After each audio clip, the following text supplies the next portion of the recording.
Alors, directive technique à Singapour, la FIA estime que c'est nécessaire. Bon, l'année dernière, hein, souvenez-vous, il y a eu une directive technique, tout le monde l'attendait avec impatience, cette directive.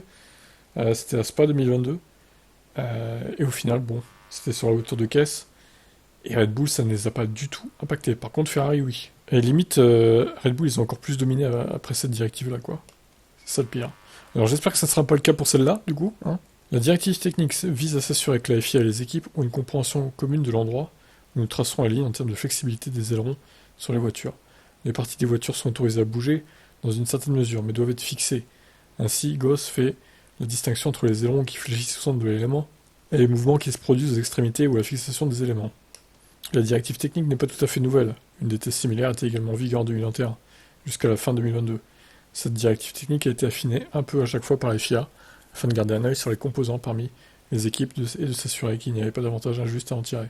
En 2023, la directive technique, qui était plus ou moins une solution à un problème temporaire, a été inclue dans le règlement établi. Depuis cette année, la flexibilité est autorisée et plus précisément définie dans le règlement. Pourtant, il est maintenant nécessaire de réintroduire une DT. Ça semble lié au fait que les équipes du F1 ont de toute façon trouvé des failles dans le règlement, grâce à certaines interprétations du texte du règlement, comme ça se voit toujours en F1. Au cours de la saison, nous avons eu l'impression qu'il y avait un peu trop de glissement dans les détails de conception des composants aérodynamiques.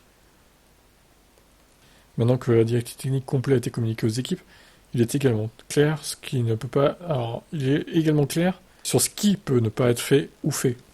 Il manque un mot là.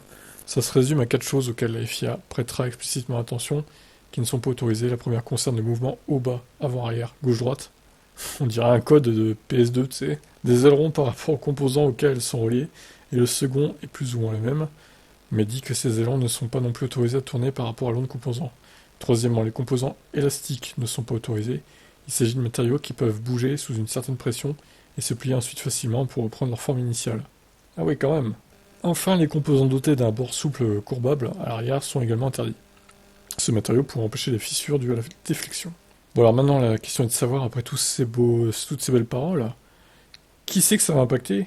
Qui sait que ça va pas impacter, quoi? Donc ça se trouve, ça va faire que toutes les équipes vont perdre un peu, même Red Bull, mais même les autres aussi, donc au final les écarts resteront les mêmes. Je sens bien comme ça, moi, au final ça va rien changer, quoi. J'espère me tromper. Allez, ciao.